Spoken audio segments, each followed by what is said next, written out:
You may have seen the smoke from downtown Cheyenne earlier today. Coming up, the latest on that deadly plant explosion.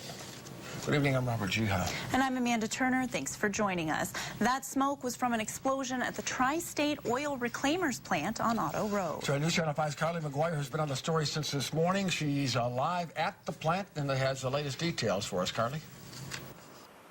The smoke that you could see for miles, it started here at these tanks behind me from an explosion. I talked to a worker who's been at this plant for about 10 years. She says she's never seen anything like it. And as OSHA investigates this accident, employees of Tri-State are mourning someone they call a nice guy and a hard worker. And I knew right away that something was really wrong. Sarah Martin lives on the site of the Tri-State Oil Reclaimers plant. She says she was just watching TV when an explosion happened just yards away from her home.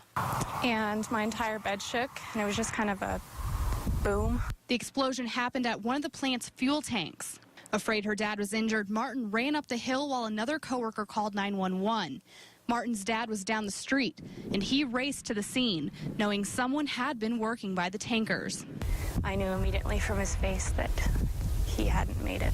Fire officials did confirm one fatality. Fire crews were on the scene within minutes of the initial call. More than 10 agencies and 30 responders, including Laramie County Fire Districts, Wyoming Air National Guard, and American Medical, were able to assess and put out the fire in 30 minutes. So we had the Guard come out with one of their aircraft firefighting crash rescue trucks. Okay. So they came out with the big boom and a lot of foam and were able to put the fire out. What caused the explosion is still unknown, but now Martin and other workers at Tri-State are remembering their friend. Yeah, he was a really amazing guy. Very devastated that that we lost him.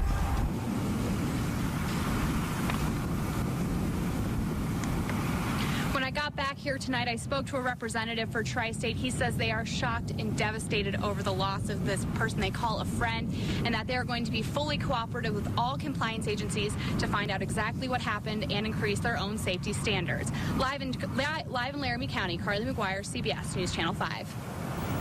Thanks, Carly. At this time, the investigation is still ongoing. The name of the worker who died in the explosion has still yet to be released. Life is very fragile, you don't know, so you take each day one.